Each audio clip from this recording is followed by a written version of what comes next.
Hello everyone, welcome to our channel Whiteboard Education. So today in this video we are going to solve exercise 1.5 of class 9th. Let's see how to solve, and before starting this exercise let us just understand few basic formulas to solve all the questions of this exercise. Let's start. So friends, before starting the exercise let us first understand this statement. The statement says if R is a rational and S is irrational. Okay, one is rational and the next term is irrational, then R plus S and R minus S are irrational numbers. Means R and S अगर आपको दो अलग अलग terms दी हुई हैं तो उनका addition और सब्ट्रैक्शन हमेशा क्या होगा? इर्रेशनल नंबर ही होगा. The next is r s and r upon s, यानी कि इनका प्रोडक्ट, इनका division are also irrational numbers, और हमें मालूम है कि r should not be equals to 0. Okay, so this is the statement that is in given, और हम सबसे पहले तो इसको अच्छे से समझना जरूरी है. ठीक है, यानी कि आर और एस अगर दो टर्म दी हुई है, ठीक है, तो उनका अगर हम एडिशन करते हैं या उनका सब्ट्रैक्शन करते हैं या प्रोडक्ट करते हैं या हम डिवीजन करते हैं और उसमें से एक टर्म रैशनल है और एक इररेशनल है, तो याद रखना इनके जो ऑपरेशंस हैं वो भी क्या होंगे? इररेशनल ही होंगे. ओके, आई होप ये समझ में आ गया होगा. इसके बाद कुछ बेसिक फॉर्मूलेज हैं, एक बार उनको और रिवाइज कर लेते हैं, एक बार अच्छे से पढ़ लेते हैं, क्योंकि वो फॉर्मूलेज जो हैं वो हमने 8th स्टैंडर्ड में कहीं ना कहीं किसी चैप्टर में पढ़े हुए हैं. तो पहले हम उनको समझते हैं, उसके बाद हम एक्सरसाइज पे आते हैं. Okay, so let's start with these basic formulas. So here few identities has been given and you have already studied all these identities in your previous class. Okay, so let us just revise. But पहले आप लोगों को ये root के form में नहीं दी थी, ठीक है, इरेशनल फॉर्म में नहीं दी थी. That was very simple. But अभी कैसे करना है ये देखते हैं. अगर हमें रूट के अंदर a एंड b दिया है and for positive real numbers, make sure it should be positive real numbers. a and b both are real numbers. So अगर वो रूट में है तो हम इसको root a into root b इस फॉर्म में भी लिख सकते हैं. ठीक है, तो रूट a और b क्या हो जाएगा? Root a into root b. ये तो प्रोडक्ट में था. अब अगर डिवीजन में दिया है तो root a, so whole root a upon b, तो इसको हम root a upon root b लिखेंगे. Okay okay, next is this root a plus root b, root a minus root b. तो आपने एक फॉर्मूला जरूर पढ़ा था प्रीवियस क्लास में, a plus b a minus b पढ़ा था ना हमने. क्या पढ़ा था हमने? a plus b a minus b. a plus b a minus b क्या होता है हमारा? a square minus b square होता है, राइट. अभी यहाँ पर क्या दिया है? Root a plus b root a minus b है. क्या ये a प्लस बी और a माइनस बी है? फॉर्मूला क्या है? a square minus b square, यानी कि a स्क्वायर. अब याद रखना जब भी हम रूट इनटू रूट करते हैं तो याद रखना रूट हमेशा कैंसिल हो जाता है. So root a into root a square, यानी कि root a into root a हमेशा क्या होगा हमारा? a. Root a into root a. Root b into root b, वो भी सिम क्या होगा? Root b into root b, it will also be. So formula क्या बनेगा हमारा? Root a plus root b, root a minus root b will be a minus b. A minus B क्या था? ए square minus b square, तो ए minus B. समझ में आ गया कैसे बनेगा? अभी यहाँ पर है ए plus root B a minus B, ये भी ए प्लस बी और ए माइनस बी हो रहा है, तो a plus b a minus b, a square minus b square. अभी a ये तो रूट में नहीं है तो a इंटू ए क्या हो जाएगा? Simple a square. But root b into root b क्या होगा? सिर्फ b होगा, क्योंकि रूट से रूट कैंसिल हो जाएगा. नॉट कैंसिल होगा, जब root b into root b करते हैं तो हमारा आंसर क्या आएगा? b आएगा. वो हम आगे अच्छे से और समझेंगे कि वो कैसे आएगा. So the answer will be a square minus b. अब नीचे आप देखो कि a plus b a plus b, तो हमने फॉर्मूला पढ़ा था a plus b means a plus b का होल स्क्वायर क्या होता है? a square plus 2ab plus b square. तो इस हिसाब से इसका फॉर्मूला क्या बनेगा, ए स्क्वायर।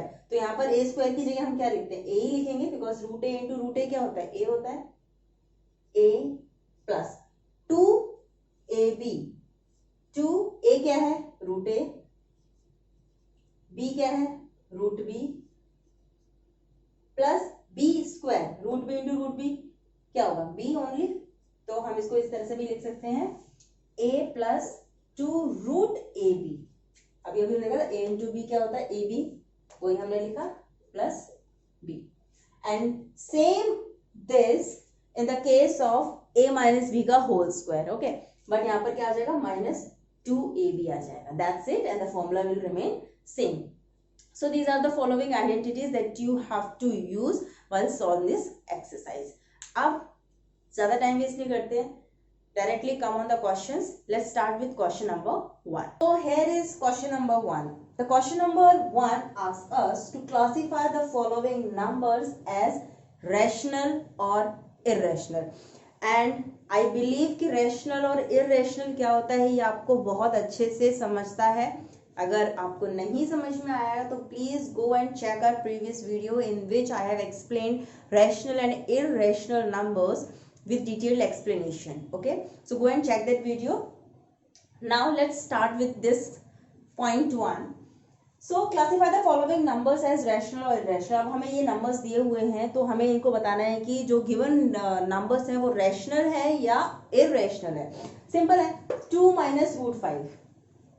अभी थोड़ी देर पहले हमने जो एक स्टेटमेंट को एक्सप्लेन किया था उस स्टेटमेंट में क्लियर था कि अगर r रैशनल है, s इररेशनल है, तो इनका एडिशन, सब्ट्रैक्शन, प्रोडक्ट, डिवीजन भी इररेशनल होगा. तो ये तो सब सिंपल सी चीजें. यहाँ पर तो सब्ट्रैक्शन है तो जाहिर सी बात है एक रैशनल है दूसरा इररेशनल है, और इनका सब्ट्रैक्शन जो ऑपरेशन इसमें परफॉर्म हुआ है दैट इज सब्ट्रैक्शन, वो भी क्या होगा, इररेशनल. तो सिंपल कुछ नहीं करना है, बस लिख दो irrational. Now come on this point, it's 3 plus root 23 minus root 23. 23 cancel, क्या बचा 3. And what is 3? Obviously it's rational. Okay, now this root 7 will get cancelled, क्या बचा 2/7 which is in the form of rational numbers p/q. तो simple, it is also a rational. अभी 1/√2 इनका division भी क्या होगा, irrational होगा. एक रैशनल है दूसरा irrational है और इनका डिवीजन क्या होगा, irrational. तो this is irrational. Okay. Okay, so last point is 2 पाई. और पाई को हमने प्रीवियस वीडियो में ऑलरेडी एक्सप्लेन किया है कि पाई जो है वो क्या है, एक इररेशनल नंबर है, क्योंकि इसकी जो वैल्यू आती है वो भी किस में आती है, it's non terminating and non repeating, so it's also a irrational number.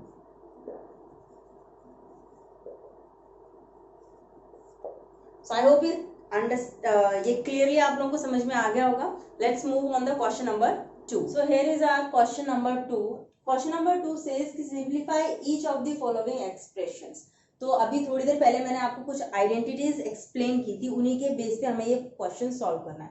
अब आप फर्स्ट पॉइंट अगर देखेंगे तो फर्स्ट पॉइंट में क्या है, हमने पढ़ा था जो आइडेंटिटीज थी वो हमने कैसे पढ़ा था कि for positive real numbers a and b, उनके बेस पे ही हमने क्वेश्चन हमने वो आइडेंटिटीज को सॉल्व किया था.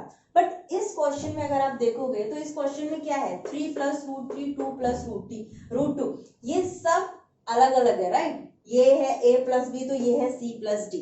तो अगर इस तरीके का क्वेश्चन होता है तो उसको किस तरीके से सॉल्व, क्योंकि इसमें आप सिंपल सी बात है जब इसमें सारे टर्म्स अलग हैं तो आप इसमें कोई आइडेंटिटी डायरेक्ट तो अप्लाई कर नहीं सकते हो. तो उसके लिए हमने ऑब्वियसली आप लोग पता है कि किस तरह से करना है, तो हम इसमें सिंपल प्रोडक्ट करेंगे. तो प्रोडक्ट कैसे करते हैं, इस टर्म को हम इस पूरे ब्रैकेट से मल्टीप्लाई करते हैं, राइट. सो पहले इसको करेंगे 3 multiply 2 plus 3 multiply root 2 plus 2 multiply root 3 plus root 2 multiply root 3. Okay, तो आंसर क्या आएगा, 3 2 जा 6 plus 3 root 2 plus 2 root 3 plus root 2 into 3 is √6. ओके, तो ये इसका आंसर आएगा, और इसका आंसर इसलिए ऐसा आएगा क्योंकि इसमें सारी टर्म्स जो है वो अलग अलग है। आप डायरेक्टली कोई भी आइडेंटिटी इसमें अप्लाई नहीं कर सकते। अब रिमेनिंग क्वेश्चंस देखते हैं और अच्छे से क्लियर होगा। ये क्वेश्चन आप देखो कि इसमें क्या है, a plus b, a minus b. अभी थोड़ी देर पहले ही हमने जो आइडेंटिटी पढ़ी थी वो क्या था, a square minus b square, ठीक है। तो अब अगर वो रूट के फॉर्म है तो उसका आंसर कैसा आएगा, ठीक है। तो मैं आपको पहले आइडेंटिटी लिख के देती हूँ साइड में ब्रैकेट में, a plus root b and a minus root b अगर होता है तो जो हमारा आंसर आएगा वो आएगा a स्क्वायर माइनस बी। ये हमारी आइडेंटिटी है। तो अब हमने अगर आइडेंटिटी को साइड में मेंशन किया हुआ है तो आप इसका आंसर डायरेक्टली भी लिख सकते हो। तो इसका आंसर क्या होगा, a square minus b, it means 3 square minus √3 into √3 क्या होता है, 3 होता है। तो it's 9 minus 3 will be 6। So this is question point number 2। अब आगे देखते हैं, 5 √5 plus √2 whole square, it means कि a प्लस बी का होल स्क्वायर। तो इसमें कौन सा फॉर्मूला बनाएंगे हम, a प्लस बी का होल स्क्वायर, वो आपको पता है a square plus 2ab plus b square. लेकिन अगर ये रूट की फॉर्म में है तो इसका फॉर्मूला कैसे बनेगा, पहले मैं साइड में फॉर्मूला मेंशन करती हूँ, उसके बाद हम इस क्वेश्चन को डायरेक्टली सॉल्व करेंगे। Okay, so if it will be √a plus √b का whole square then the answer will be a square, यानी कि √a का square will be a plus 2 √a √b 2ab plus b square, यानी कि √b का square will B b। तो इसका answer होगा a plus 2 √ab plus b। तो ये है हमारी आइडेंटिटी जिसकी बेस पे हमें ये क्वेश्चन को सॉल्व करना है। तो अब हमें जब ये पता चल गया है तो हम डायरेक्टली कर सकते हैं इसको। So it will B 5 plus 2 into √5 √2 plus √2 का square, it's 2। So it will be 5 plus 2, 5 into 2, 10 plus 2, 5 plus 2 will be 7 plus 2 √10. This is our answer. Clear है, बेसिक है, जो हमारे ऑपरेशन है हमने सिंपल वही परफॉर्म किए हैं, इसमें क्लियर हो गया होगा। ये question √a minus √b √a plus √b, simple √a minus √b √a plus √b, मतलब a plus b a minus b simple है। तो क्या बनेगा, a square minus b square, तो आंसर क्या आ जाएगा, a माइनस b। ओके, तो इसको भी जब आप सॉल्व करोगे तो हमारा आंसर क्या आएगा, √5 into √5 5 minus √2 into √2 2, 5 minus 2 is 3। सो सिर्फ इतना ही करना था इस क्वेश्चन में। जो हमने आइडेंटिटीज, अगर हमें आइडेंटिटीज समझ में आ गई हैं अच्छे से तो ये क्वेश्चंस बहुत इजी है, हमें कुछ नहीं करना, जस्ट डायरेक्टली आप आंसर लिख सकते हो। बट अगर आप डायरेक्ट आंसर लिख रहे हो तो मेक श्योर कि आपने आइडेंटिटी साइड में मेंशन की हुई है। अगर आप ये आइडेंटिटी साइड में मेंशन नहीं करते हो तो फिर आपको प्रॉपर सोल्यूशन करके यहाँ पे दिखाना पड़ेगा। तो अगर आइडेंटिटीज पता है तो हमें मेंशन करने में कोई प्रॉब्लम नहीं होनी चाहिए, जिससे हमारा क्वेश्चन बहुत ही ज्यादा ईजी हो जाता है। तो आई होप क्वेश्चन नंबर 2 आपको अच्छे से समझ में आ गया होगा। मेक श्योर पहले इसका इंट्रो आप अच्छे से समझ लें। अगर एक बार इंट्रो समझ में आ गया तो these are very easy questions for you all. So in this video हम सिर्फ क्वेश्चन नंबर 1 और क्वेश्चन नंबर 2 तक ही सॉल्व करेंगे। In the next video we will solve the remaining exercise. Okay, so I hope everything is very much clear to you all. But before starting or before going to the next video, please subscribe this channel, share as much as you can and like this video. Bye bye and keep practicing.